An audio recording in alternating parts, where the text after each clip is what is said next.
పామూరు మండలంలో ప్రభుత్వ భూములను దళారులు అమ్మేశారని ఫిర్యాదు వెలుగులోకి వచ్చింది. తహసీల్దార్ రామచంద్రుని వాసుదేవరావు బాధితుల ఫిర్యాదుపై ప్రభుత్వ భూమిని పరిశీలించారు. తహసీల్దార్ పేదల భూమిని మోసం చేయడం జరిగిందని కేసు కూడా నమోదు చేశారని, భూమి కొనుగోలుదారులు ఎవరిని దళారుల వద్దకు వెళ్లకుండా రెవెన్యూ రికార్డులను తహసీల్దార్ ఆర్ఐ విఏఆర్ఓలను సంప్రదించారని సూచించారు. జిల్లా కలెక్టర్ దృష్టికి తీసుకువెళ్లి న్యాయం చేయిస్తారని తహసీల్దార్ తెలిపారు.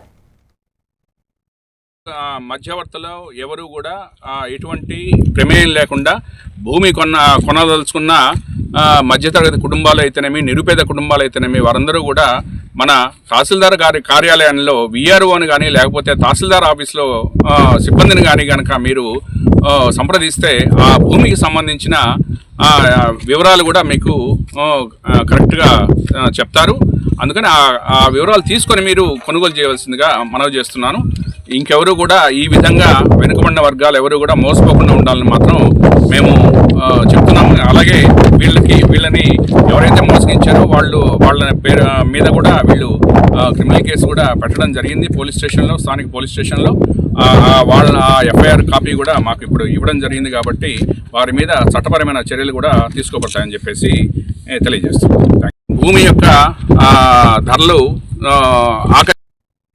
Yerragondapalem TDP incharge Gudur